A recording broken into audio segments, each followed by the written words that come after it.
The mental block is so real, first of all, because I literally, like, even doing this, I'm like, ugh, people that I know are going to see me. Yeah, this is what I actually get. This is how I generate my business.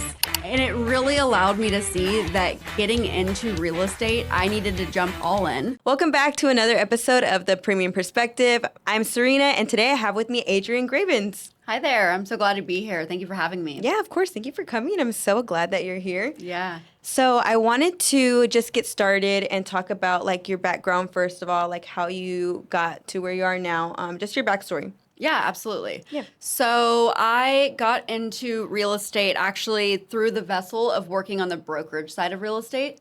So I actually worked in a real estate brokerage. I was on staff. I did real estate recruiting. So basically my job was to sit with people not much unlike this. I would interview agents face to face. What that allowed me to see was all of the real things about real estate. So instead of, I think a lot of people go into real estate and they think like, oh, I'm going to have all of this free time. I'm going to work for myself. I'm going to make all of this money. It's going to be super easy. We have all these Selling Sunset and all these super glamorized shows that give people the wrong impression about the reality of working in real estate. Because what I did was sit down with agents and I found out all about their business, I was able to find out what it's really like. And so, agents would come and I would sometimes meet with them for 2 hours and they would tell me like, this is, where my business is. This is what the company told me I was going to get. This is what I actually get. This is how I generate my business. And it really allowed me to see that getting into real estate, I needed to jump all in. I really commend and respect some people that will do it part-time. But for me, I knew that like it was going to be a lot and I needed to just bet on myself and jump fully in.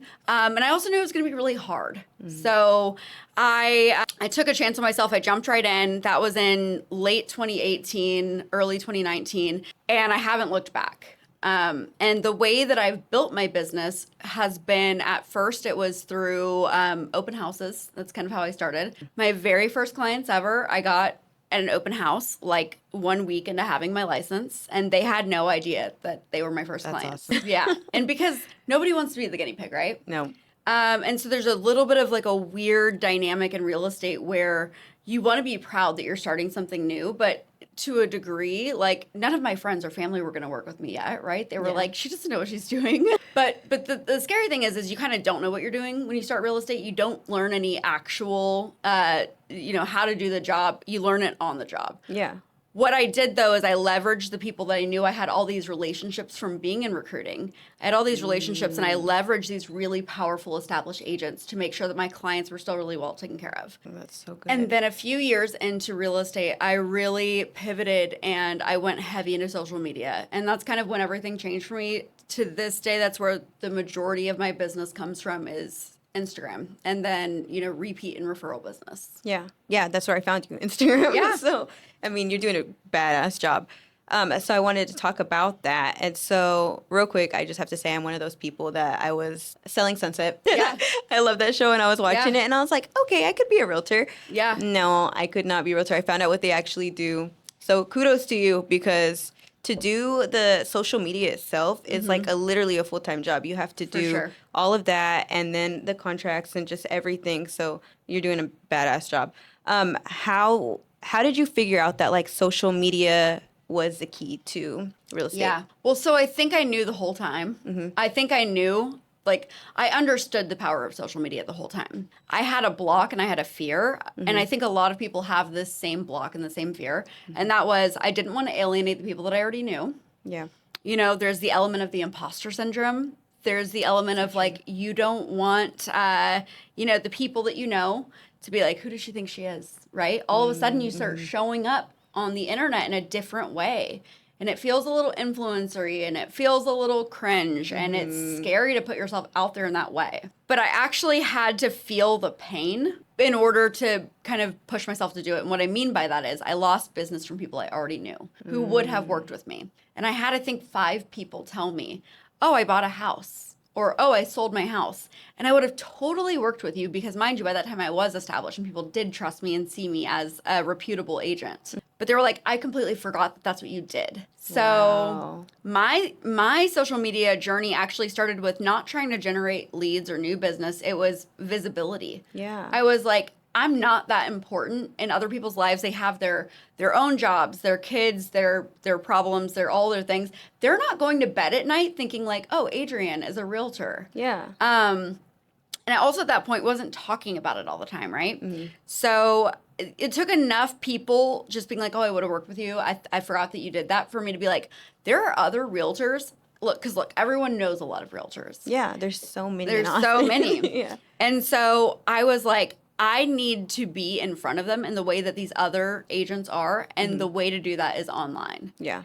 And once I started doing that, I mean, it was pretty immediate that I was able to get like positive reinforcement. And unfortunately, like that was really helpful. Like people were genuinely enjoying my content, and they were, sending me messages and saying like, keep doing that. And like, this is so great. And like, it was so quick, the power of the way that people started perceiving me when I was doing the same business. I was running a good business. I had great production, but the difference in the way that people perceived my success changed so fast. And that was whenever I was like, this is it, you know? Wow. So that's so interesting. Oh my gosh. The mental block is so real, first of all, because I literally, like, even doing this, I'm like, people that I know are going to see me. Yeah. Like, shut up, brain. Right. But, no, yeah, you just have to move past it. And so how did you, like, with social media, how did you figure out, what were you doing first? Like, were you just posting just, like, stuff about the market? Like,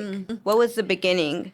So the way I really started was house tours, because that was the easiest thing to me to be able to tap, was to get into cool houses. And I thought people might want to see this. And it wasn't super overdone at the time in the way that I think it kind of is now. Yeah. I think if you're doing house tours now, I think there's still very much a place for that, but you better do something a little bit different. Just like the slow pan of like, here's the house. It's not really going to work in 2025 in the same way. It's not going to be impactful with like generic elevator music. Like it needs to make someone feel something. Yeah. And that really is the power of anything that you post online. It should trigger an emotional response in the person on the other end, and ideally a positive one, right? You don't want them to say like, oh, that was really uncomfortable to watch. Yeah. But the house tours was a low-hanging fruit for me. The other thing that I didn't realize that came from that is that it allowed me to build these incredible relationships with other agents in Austin. Because what I would do is I'd reach out to them and I would say, hey, congratulations on your listing. Butter them up a little bit. Realtors are egomaniacs, so never hurts. Truly. And I would get to have a conversation with this agent that, outside of at some point doing a transaction with them, I wouldn't have encountered them, right? Yeah.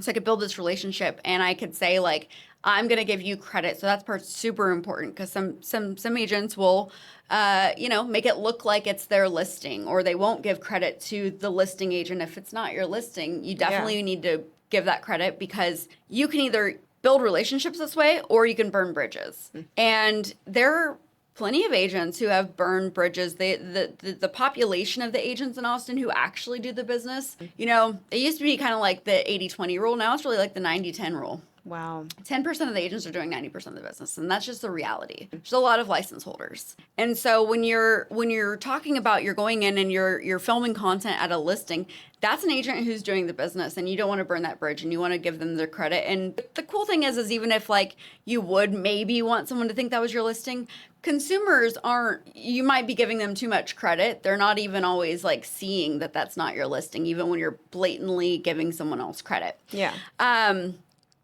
Back in the day, I also didn't really realize the power of building these relationships with other agents. But that has been the other thing that's been monumental for my business. There's so many reasons. The easiest one to just immediately jump to, though, is that it benefits my clients. Yeah. Just the other day, I had a client. We had a showing on one of my listings, and I told her, I said, I adore this agent. This agent adores me. I can promise you, if they're close, if they're torn between your house and someone else's, I promise you they go with ours if it's that sort of situation, because that agent is going to say, like, this agent is professional. She's amazing. She's going to be easy to work with. She's great. And if you're truly just, like, super torn, like, that's the one I suggest that you go for. Yeah. So it helps my clients massively. And during COVID, it was such an asset, because it won offers for my buyers without having to go crazy amounts over list price, just those relationships that I'd built and developed. And that all started really from the house tours. Yeah. So just doing house tours for other people's like houses, just Mm-hmm. saying, hey, I want to tour this house, and asking them to just film it. Yeah, because Nice. I didn't know what to post yet. Yeah. You know, and then I started trying to do some educational stuff. How did that go? It was more uncomfortable because in the house tours, I found that I didn't have to make myself talk on camera yet. And so when I sat myself down and I stuck a camera in front of my face, and now all of a sudden I have to talk. Now all of a sudden I have to like get it out in a fluid motion. That's really, really uncomfortable when you first start to do that. Yes. And like, I will tell you, the first reel I made like that took me 2 hours. A plant fell off the wall and I cried. It was insane. But you do really just have to give yourself like that exposure therapy. Like, and the reel sucked. Like, it probably is still on my Instagram. If you go back and you look, it's probably still there. It's not good. But no one else critiqued it in the way that I did. And over the course of time doing that more and more, now I can just pop a camera in front of my face anytime. And even if I'm like, I don't look that great today, or like whatever bad opinions I have about myself, that's not the thing that's in the forefront. Because I'm just used to seeing myself on camera now. And it's, you know, in 2025, regardless of what your business is, if you can make yourself get in front of a camera and talk in front of a camera, you're going to be miles ahead of so many other people who can't do that. Because we're just going to keep going closer and closer and further towards video. Yeah. No, literally, I was just saying that the other day. I was like, just post the content. Like, because we are our biggest critiques. Like, I used to watch my own, like, stories and content. I like to get on TikTok a lot. Yeah. And so I would be like, watch it over and over and over again. And then I'm just like, I'm going to delete it now. Yeah. Like, I don't like it. And so it's just like, stop, don't even look at it. Like, just I only post do it that and go. now if I think I look cute. I'll watch my story a couple times. Yeah. No, it's an obsessive thing. I told me and my best friend, we were like, okay, we love ourselves too much because we were like, nobody else is watching this. But honestly, like in 2025, like that's the most powerful thing you can have. Yeah. Like, you know, especially as women, like the world doesn't want you to have that like super strong self-love. So if you can have that, like if you're like, I want to watch my story a couple times, like that's actually great. Yeah, no. And then also too, it's like there are so many people that are kind of, they're judging you. They're like, oh, she's posting content, like whatever. But I'm like, well, you hate yourself because you're not brave enough to go and film yourself. So right. Well, there is an element of, you know, I never like to just jump straight to like, oh, they're a hater or they're jealous, but there's a massive element of jealousy, and you can usually see it because the person who's actually going to be like triggered and upset that you're posting online is really, they're mad that they're not. Yeah, exactly. That's what I was saying. That's why I was like, just who cares what anyone has to say? Just post it. And like, look at how what that did for you. So that's just a really important talent, or just not talent, but skill to have this, like in this time right now for real estate. And so I wanted to jump in. Do you just do reels? Do you, like, I've heard that YouTube is growing now in 2025. Is that something that you plan to use or that you already do? That is the thing that haunts me at night, every night. I believe in YouTube so much. Like if I'm going to sit here today and someone's sitting in front of me and they're like, what should I go after online? I'm not doing anything. I would tell them YouTube. And I would tell them that as someone who's not doing YouTube. Really? Absolutely. Why? It's evergreen content. Okay. It shows up really, really well in the search engines. So like you go to Google, people use also within YouTube. So even if it's not popping up on Google, people use it like a search engine. Yeah. And people do that with TikTok and Instagram, but not in the same degree that they do with YouTube. So people go to YouTube, they're like, I want to learn something. Yeah. I want to learn about this thing in Austin housing. They go to YouTube. And the thing is like, you don't have to be as entertaining on YouTube either. No, you can just literally sit in front of a wall. Yeah, because it's really hard to find certain information. And, you know, we're in a city where a lot of people do relocate to this city, and people are really wanting to get this information. And so if you're the person, I've seen some really shitty YouTube videos from agents, and I've had conversations with these people and they're getting leads from it. Yeah. Now, some of them don't know how to convert that lead. So that's the other thing. If you're going to put forth the time and you're going to make the content, you better learn how to convert, and you better learn how to ask for the business, and you better make a space in your business to do that. Otherwise, it's truly in vain.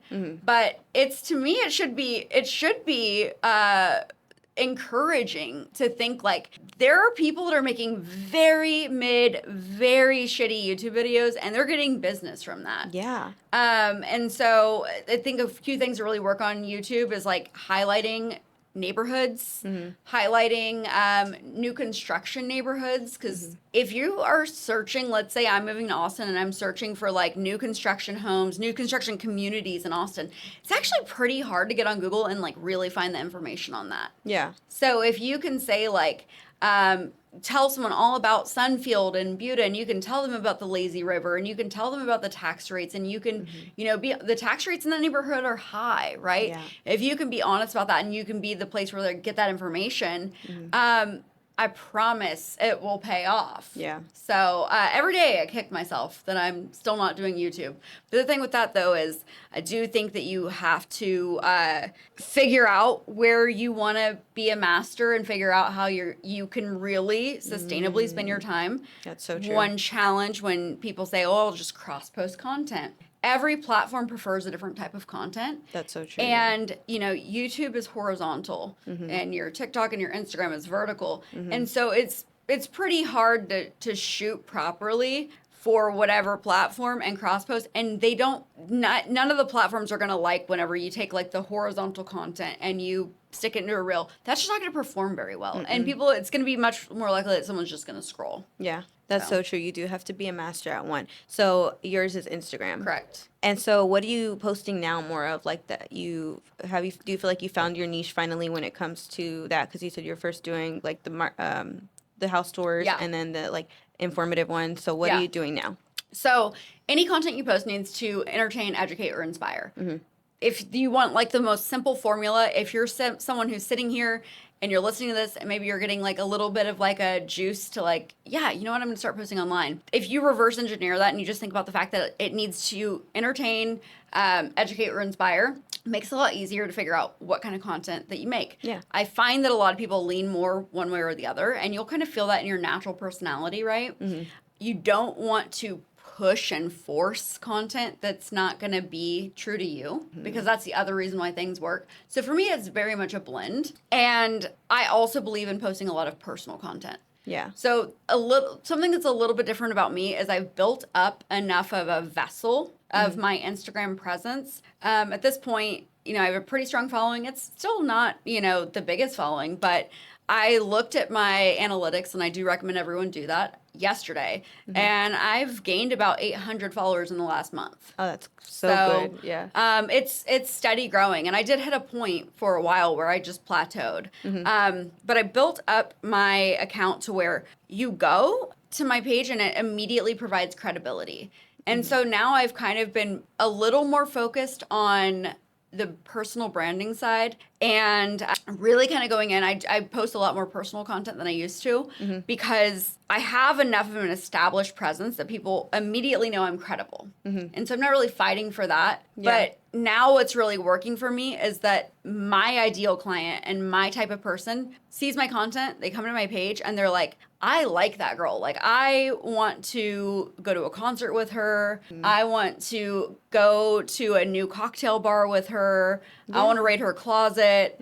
I want to hit the green belt. Like, you can tell people exactly who you are online. And what's great about that is that it brings the type of person that you want to work with. Yeah. So my content has been a blend of more personal content. You do have to have emotional intelligence when it comes to that. You don't want to get too far on one extreme or the other. Yeah. But it's also been like educational. The way that I've done educational is I've done it in a loose, like, quick, fun way. So like I posted a video a couple weeks ago, and content that's performing really well right now is like more like FaceTime-y content. Yeah. If someone feels like they're talking, like the being a talking head, the podcast type content where if I stuck a camera in front of me right now and I was doing like educational content, that's not what's hitting right now. So I stuck my phone on like, I think like the tip of my mouthwash. I didn't even use any like fancy tools. And I was like doing my makeup, and I just started talking about like, if you're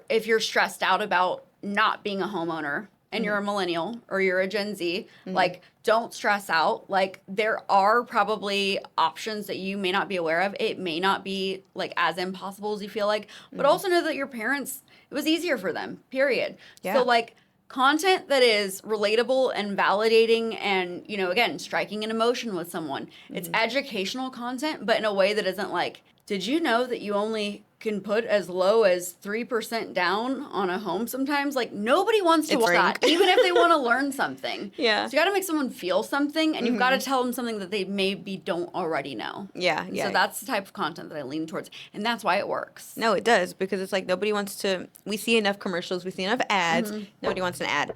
So yeah, it's like the way that you talk to people, like you're just talking how we're talking right now. Yep. Like I just want to feel like I'm talking to a normal human being. Yep. And so yeah, that's exactly. So I wanted to talk about, are you using like TikTok or anything else, or literally just Instagram? Yeah. So I shit post on TikTok. Yeah, I love TikTok. Absolutely. I'm a binge scroller on there too. Yeah, I love TikTok too. And I believe in TikTok. I think you got to post completely different content on TikTok. My content that I'm posting on Instagram is leaning more towards being friendlier for TikTok and what TikTok likes. And I think that's because Instagram is leaning more towards wanting that TikTok type of content. And I've kind of clocked that, and I've pivoted in the way that I approach my content. However, for me, I'm a multifaceted person. Yeah. I have, as much as real estate fully consumes my life, and if you're full-time in real estate in any capacity of being successful, it is going to consume your whole life, right? Yeah.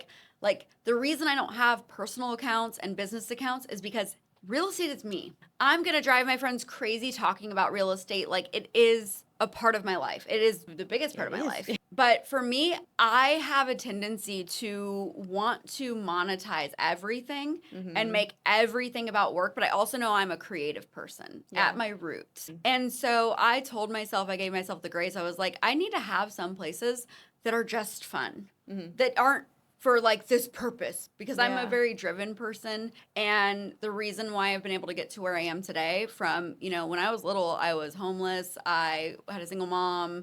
My mom was a drug addict. We were super poor, and I've worked my ass off. Yeah. And it's because I'm super driven and I want to make everything about that. But I've learned now, as I've grown accustomed to, the life that I've built, that it's not healthy to just be everything work and making money. So I actually intentionally have TikTok in a way that I know I'm probably losing opportunities. I know I could probably definitely get business there. Yeah. But for me, I just want it to be a fun space, and I just post my outfits. I don't even really post my outfits. I just put up silly little pictures, slideshows. It's just fun for me. Yeah. And even with that, I've gained a decent following. I mean, the TikTok does not push out my stuff, and just probably because I'm just posting pictures. Yeah. But I still have like almost 5,000 followers on TikTok, and I have no idea how. Oh, that's awesome, because that's like a weird try. Yeah. I don't know idea how. No, but I love TikTok. It's so different from Instagram. Yeah, absolutely. So, yeah. And that's why I think you need to figure out where you want to be, because a lot of my thoughts and a lot of the advice that I'll give, because I do teach a lot of classes, I do all these things, is very like anti what the gurus will tell people. One of those things is people say, oh yeah, just throw it out, put it on all the platforms, like see what happens. I don't believe that. Yeah. The platforms don't want the same content. I think that's worse. Yeah, no, I agree with you. I've seen that. I'm like, I've tried that too. It does not work. So you have to have that one that you choose. Totally. Yeah. So jumping into more of like your personal life. Yeah. With your fashion, have you always been that way? Or oh, absolutely. Yeah. Okay, yeah. I love that. That's absolutely. So good. And it has not always worked out for me. So like I'm 38, so I'm like a millennial. Yeah. And so what that means is, like, when I was in high school, my graduation year's 2005. That was a very interesting and sus time for fashion. That was like peak, like Paris Hilton, Lindsay Lohan, Britney Spears drama. Couture, yeah. Jersey Shore was going to be entering the chat soon. We were like getting into like the emo. So like I took big swings. And I've seen some, I got in my MySpace at one point and I saw some of my pictures and I'm like, why do I have on 5 belts? Why am I wearing every pattern possible? Was it the little ones with the studs? Yeah. Yep. But it was the time. And even then, like it made me stand out. It made me confident. Like even whenever I felt like, when you're that young, yeah, it's scary to be different. I would go to school. So in high school, like, again, it was like Paris Hilton, like the whole thing. I go to school in like Von Dutch head to toe, 5-inch stilettos, mini skirts. I would get dress coded constantly. I was going to say, you wear heels to school? Mm-hmm. Wow. Yep. I would wear like pointy stilettos to high school, which is crazy. Wow. Like, I don't wear that now. Yeah. That's crazy. They gave up on dress coding me. Really? They were like, she's going to wear whatever she wants. We can't send her home every day. Yeah. I pierced my nose. They were like sending me home for that. And I was like. You pierced it at school? In school. And you weren't allowed to have piercings. Uh-huh. And so they were like, you got to go home. And then my mom was like, I let her. And then they gave up on that. So, yeah, I've always, like, danced to my own drum. When I was little, I was obsessed, like, little. I was so obsessed with my clothes. Like, I would pick out in 3rd grade. Like I said, we were really poor. So my mom had a roommate. We lived in their house. I'm friends with the girl to this day. She's one of my best friends. I've known her my whole life. We shared a room because it was her bedroom. Yeah. And we would put on our school clothes we were wearing the next day. We would get so excited. We'd pick them out. And we would sleep in them the night before because we couldn't wait to wear, like, the clothes we were wearing to school the next day. And like, you just wake up and be ready for the day? Yeah, like, we were like, oh, my gosh, this is the best outfit. Like, I can't wait to stunt on him. I got to put it on now. I'm, like, so excited. So I've always been that way. Yeah. That makes me think of the one meme where it's, like, people, they put their outfit on the edge of the bed, they go to sleep with it. But no, like, you literally had it on. That's so crazy. Yeah. That's funny. Wouldn't recommend, but, you know, I was a 3rd grader, so Did you go wrinkle? No, that's so funny. My son's in 3rd grade, and so he literally just, like, gets so excited. And he's like, they use the word drippy now. So he's like, I look so drippy, Mom. Yeah, it's so that's funny. Incredible. No, it is. It's so funny to see him grow. So with that being said, like, your outfits and all that stuff now, we were kind of talking about this earlier, just like the things that we wear in front of people and stuff. And so do you feel like that had any, like, did you ever get negative responses from anyone in the real estate world? Yeah. So surprisingly, no. Okay. That's what I thought was going to happen. When I first got into real estate, I actually was, like, really, really worried because I was like, I had kind of like a little bit of a style crisis because I was like, I don't want to feel like Jekyll and Hyde. I don't want to, like, not feel like myself. Yeah. But I was also like, I think I am supposed to wear, like, a pencil skirt and, like, a fitted black blazer and, like, a brooch. I don't know. That's in my head, like, what I thought. And I was like, there's no way I can do that. Like, that's not going to be sustainable for me. It's going to make me feel crazy. If I'm going to, like, then have, like, my weekend clothes, I'm going to feel like a weird imposter, you know? Yeah. So I figured out a way, and it was a little bit of a journey. And I think a lot of people go through this whenever they turn 30 anyway, because that was, like, kind of coinciding with that time. I was turned 30.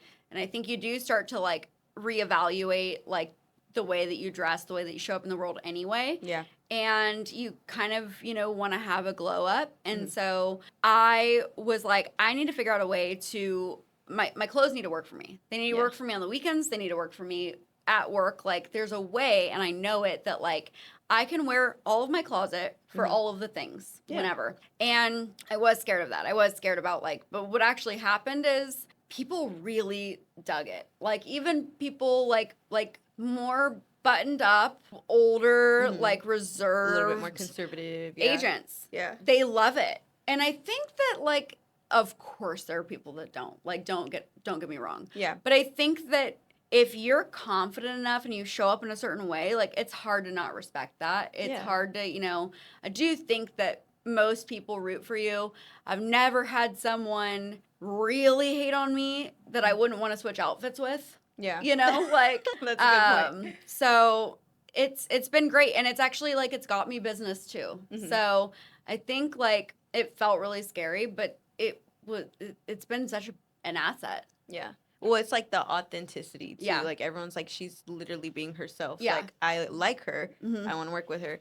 So are you still, like, with that being said, whenever you get clients that way, because have you got clients that way, right? Do you guys, like, stay in touch afterwards and become, like, really good friends? Absolutely. Yeah. Absolutely. That's so good. And most of the time, they just straight up say, like, can we be friends? Like, you know, or I'll say it. And it's really, really cool because what I've realized is, like, that's not every agent's experience. No. Yeah. And I feel really grateful for that. And I think it's the law of attraction, right? Like, I am working with people that, like, I'm aligned with. And that goes a long way, right? Yeah. And, like, one of the, if I gave someone listening one piece of advice to tie in with clients and social media, I don't think many realtors add their clients on Instagram. I add every single one of my clients on Instagram. Obviously, there's a couple, like, one-offs that are not active. Yeah. Some of them are scrollers, not posters, so, like, just as well. Yeah. But a lot of them are. And so I add them on Instagram.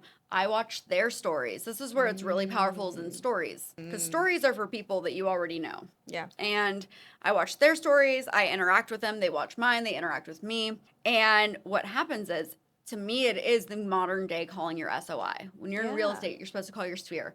Yeah. This is to touch base. This is to make sure you stay top of mind. This is to make sure you stay in flow with people. And I talk to most of my clients in some capacity, even if it's just like a heart, they're hearting my story. Yeah. Like daily or weekly minimum, you know? And because of that, I get invites to their art shows and their concerts and their parties and their friends' parties. And that would not happen if I wasn't keeping this relationship nurtured online. Yeah. They're thinking about me all the time, and I don't have to try. Yeah.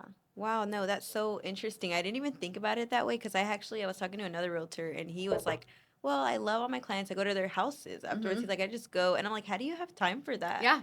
But like, yeah, literally the modern day world, it's like we just are online. Like just heart button, comment, slide up. Like, I haven't heard of anyone adding that makes you different because I have not heard of a realtor that actually adds their clients. That's interesting. It's really powerful. The other thing that I like to do is like, I get invited to like a lot of like influencer events. So like some of these events are pretty crazy. They feel like full-blown weddings. Yeah. And you will see like kind of like pseudo like local like celebrities or like D-list reality stars there and like things like that. And like I will often bring clients that I really like. So I'll get a +1 and normally it's like, okay, I'll have like my favorite kind of client to bring to that sort of thing is like a client that has turned into a friend who is like a single woman. It's like you know, probably in her 30s or something and like a badass. And like that's the person that's gonna like really enjoy going to that type of event and think it's really cool and like not something that they would otherwise be going to. You know what I mean? So again, that's like another way I can like love on my clients, like have an experience with them that is unique. Yeah, and then word of mouth afterwards. Well, I mean, the last time I did that, and by the way, I'm just doing this with pure intention, and I think that's the only way that any of this works. If you're doing everything as like a realtor succubus, that's just like to get business, people can see through that shit. Yeah. But, you know, I bring my client, we're sitting there, we're like meeting these people at the table. We have like a table of like probably like 12 people. We're sat down randomly for like this like 5-course dinner. And she just starts telling everyone that we know each other because I was her realtor and I'm the best realtor in Austin and blah, blah, blah, blah. And I was like, oh my God, like this couldn't have asked to bring a better person here, you know? Which was cool because I wasn't thinking about that ahead of time, but I'm like, well, yeah, that's amazing. Like I have a walking billboard with me. Yeah. And I like hanging out with her. Yeah, exactly. Like you didn't even think of that. She's just doing it on her own. That's perfect.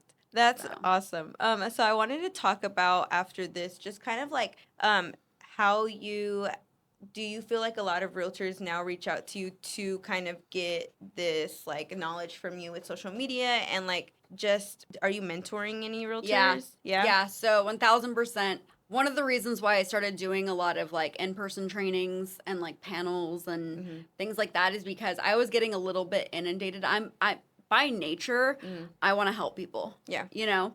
And so it's hard for me sometimes to say no. It's hard for me sometimes and I can't say yes to everything. Yeah, there's no I time. have so many things in the air. I have so many things on my plate. You know, I am at the end of the day, the priority is running this real estate business and that's really time consuming. And so I've had to, you know, for a while I'd say, yeah, sure, yeah. Let's meet up. I'll help you. And that just became really unsustainable really quickly. If there's like one-off things, I will like message someone back, whatever. Sometimes that happens. But I've leaned more into like saying I have this class that I'm teaching on this day and like I would recommend that you come if you're available or like if I can just like quickly help them. I have mentored some agents in the past, like as far as like having like a mentee. Like one-on-one. And as much as I like to teach people, what I found was I'd rather just run my business. And if I'm going to do that, it's going to be very, very intentional with a person that like, you know, I like and I'm aligned with. And, you know, if they were coming to me and they really wanted help with social media and they wanted me to mentor them, like that's something I'm always going to be open to, but it's been more one-off classes currently. Yeah. Do you feel like you're getting asked for that actually like a lot more lately? Definitely. Yeah. That's good. And sometimes it's hard. Like, you know, I just last week had someone ask me if we could go to lunch. Actually, 3 people last week now that I'm thinking about it. And I said, I don't have any availability this week. I said maybe next week. Like, it's just, and those lunches really start piling up. Yeah. So That's a good problem to have, though. yeah, yeah. But so you take your clients to like lunch and stuff like that too, or like mentors and mentees? Yeah, yeah. I mean, I will absolutely, I think it's a good opportunity to like, I think that sort of thing is best done in person. I think a lot of people struggle with even like, how do I film and what apps do you use and how do I edit? And like, it's a good opportunity. And also just brain dump, like people don't even know what they would want to post. Yeah. Like they got to find their niche, I Right, guess. exactly. Yeah, exactly. So I saw that you like to target East Austin specifically. So what's your reason for that? Yeah, well, so it's where I live. Okay. It's a community that I love. I think that where your boots on the ground, where you spend your time, where you water outside of your business is probably a really good place to focus on, right? Yeah. I love everything about East Austin. I love, obviously there's some issues with East Austin too. That's another reason why I, am loyal to East Austin, because I think that it's not something I want to just turn a blind eye to. It's not something I want to just like be dismissive of, Yeah. But I do think, in my humble opinion, subjective, I do think it's the most vibrant, diverse, interesting. There's a lot of parts that are super walkable. I think some of the best restaurants, the coolest bars, also the age diversity, I think is like more so than some other areas. No, it really is. You've got every type of person hanging out. You can walk into a restaurant or a bar on the east side and you can have someone who's like an old punk head, and you can have someone who's like clearly very much a professional and maybe even still in a suit. Yeah. And then, a hippie girl, and like all of these people are in the same room, like It's having a awesome. great time together. And I think that's cool. Are you from Austin? I am. So born and raised? Yeah. Oh my gosh, you're a unicorn. Yeah. Okay, me too. Yeah. Oh, that's cool. So I did live away for a little while, but I came back, and it just always was home to me. Have you always been in the east side of Austin? Like No. So I never lived on the east side growing up, only as an adult. So like technically I lived Riverside as a kid. To me, like it's east, but like I don't think I think south. Like when I think of Riverside, I think like south. Yeah. I don't think like that's the east side. I'm like South Austin, like right before Buda, but it's still Austin. Yeah. And I've always been that area. So like Easton Park, like I live right there by Easton Park right there now. Yeah, but amazing. I actually really like it. Oh no, it's great. I've moved so many clients in Easton Park. Every single one of them has absolutely loved it. And I've done some of the smaller neighborhoods around there too. Yeah, it's growing out there. Like oh, so absolutely. much. Yeah. I've got a listing very close to there right now. I love South Austin too, and that's mostly where I grew up when I was younger. Yeah, was South. I never lived East until I was an adult. Yeah. Yeah, I can see now because like East is also just like popping off with like just so many things to do. Exactly. So, what's your favorite restaurant? Ooh, Uchi, hands down. Okay, that's a good one. About bar? That's harder for me.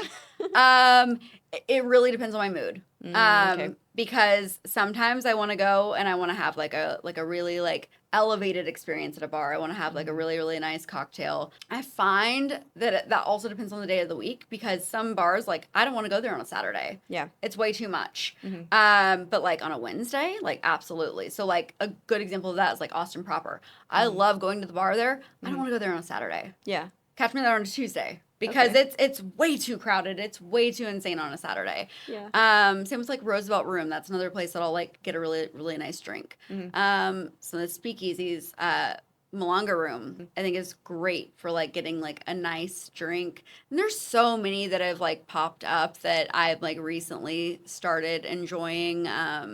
Powder Room is so cool, and I really like that you don't have phones. My favorite like one-off is Equipment Room, because it's part of Soho House, but you don't have to be a member to go there. It is a Japanese listening room. Oh, cool. So when you're at the top of the stairs, you can't hear anyone talking. You can't hear any music because it's that soundproof. It's like audiophile grade. They play all the music on vinyl. They'll like show you what they're spinning. You can hear it, but you can also like grab headphones. So it's really good for people that are like going for like a solo quick drink or meal or something too, because you can put on those headphones and like immerse yourself in the music and like not feel like weird being at the bar by yourself sort of thing. Yeah. It's just, and it's really sexy and dark and beautiful, and there's all these like wood tones, and I really appreciate design. That's probably my favorite spot. But I like all the grungy bars on the east side too. I love White Horse. I love Shangri-La. That's a good one. Lowdown. All of the east side staples, Hotel Vegas, depending on what's going on, depending on the night. So I'm kind of I support local business. Yeah, that's perfect. Yeah. So with like clients and stuff, do they typically ask you things like that about like, well, what's your preference for Absolutely certain areas and all that? Absolutely. To the point where I feel an obligation to be the plug for everything. Yeah. I'm talking down to where are they going to get their microneedling done? That's good. Right? Have a little list of this, and this. Absolutely. Yeah. I have a German car. A lot of my clients do. They're relocating. It's like, where do you trust to get my oil changed? Because I can't just go to Jiffy Lube. Yeah. Like, I feel an obligation to provide, like, not just like, oh, this is your roofer, but everything, because I think it's also part of the way that I develop my relationships. Yeah. Is that my clients come to me for everything, and they'll say like, they're like, oh, I just feel like you're like my Austin like resource, like you're like my Austin roadmap, like everything. And even my other realtor friends, even my other, like I'm perceived as the person who knows the place to go. Oh wow, that's who so knows good. Realtors asking? Realtors, Yeah. all my friends. I'll have friends like, oh, I have someone in town. Like, where am I taking them? Where do I need to go? We'll have like a lunch meetup with realtors, or like, Adrienne, like where are we going? Yeah. And it's an asset once again. Like, you have to figure out like where you can really stand out, where you can make an impact, and that's a place that I can, because I'm extroverted. I like being in the community. It's a way the other place that I really generated my business is being out and about. Yeah. And so that's been super powerful, and it's massively helpful to my clients. Yeah. So you're the plug for everything. They're like, Absolutely. Adrienne, can I borrow an outfit? And Yep. where do I go? And of I it. need you to sell me a house. All of it. That's Yep. awesome. Okay, so I wanted to kind of close out with this. Because I think it's so cool that like you are so proud of like your sexuality and all those things. So how has that been like navigating just in like the real estate world, just like in general? Yeah. Because I feel like, I mean, in Austin, like everyone's so open, and it's like a pretty easy thing to do for the most part. Right. Right. Well, so I will say it was pretty fucking uncomfortable. Yeah. For a while. Because if I'm talking to someone who I think is like probably cool, then it's easy, right? Yeah. The second I get in front of like someone who's maybe, super polished and intimidating, and like a major COO, and maybe in their 60s or 70s, it's incredible how quickly that confidence and that like self-assuredness can shrink and can go away. And by the way, I work with a lot of people like that now too. Yeah. By the way, you can't predisposition people. You can't decide like, I think this is who you are. You have to listen. You have to pay attention. You should definitely respect yourself. But what I found was I work with a lot of people that I would maybe look at and be like, oh, they're gonna not like that. Right. Maybe I just leave that out. Maybe I just, maybe that just shouldn't, we don't need to address that at all. Right. Feels kind of like you're living a lie at that point. Yeah. To me, the reason why I'm vocal and I'm open is because I think it's important. I don't think that you need to like shout it on every single mountain, but I do think that I don't necessarily read as, a not straight person. Yeah. And so I think like it's important to me for people to see like it also kind of shifts stereotypes. Yeah. It's like, I don't have a shaved head and a chain wallet. Like the perceptions that some people have are really wild. And I think that when you show up and you don't look like the stereotype that someone thinks, I do actually think that that's really powerful. Yeah. And I think it gives people permission to also be themselves, because you'd be surprised how many people in 2025 are still struggling with their sexuality and how to, bring that into their business in the world. And a lot of people are really quiet and really in hiding with that sort of thing. So yeah. So they look at you and they're like, you are super inspiring though, because that's something that, like you said, a lot of people struggle with. And so just the fact that like you're able to be open about it is like still such a hard thing to do. Especially I feel like just in that realm. for Because, sure. Yeah. Well, I also think like being bisexual, I think a lot of times, like, your sexuality, like, bi erasure is a real thing. Yeah. If you are dating a person of whatever gender, you're perceived in the world that way. Mm-hmm. And I don't feel like you always feel like you have a place in the community, you know? So that's another reason why, like, I, I I'm not going to be so quiet about it, because I think that a lot of bisexual people especially feel like it's just like this little secret. Yeah. So, It's a real problem. yeah. I'm like, hopefully that changes. Yeah, But I think especially so. too in Austin, I feel like you would think that it would be easier. So it's just really surprising that Yeah, it's still a struggle. totally. Yeah. Yeah. So before we close out, I just want to ask you if there's anything that you wanted to say to the viewers or anyone that's listening to this, just anything in general that you had left to say. Yeah. I mean, I think I've yapped so much. But I just want to say thank you for tuning in. I'm an open book. My DMs are open.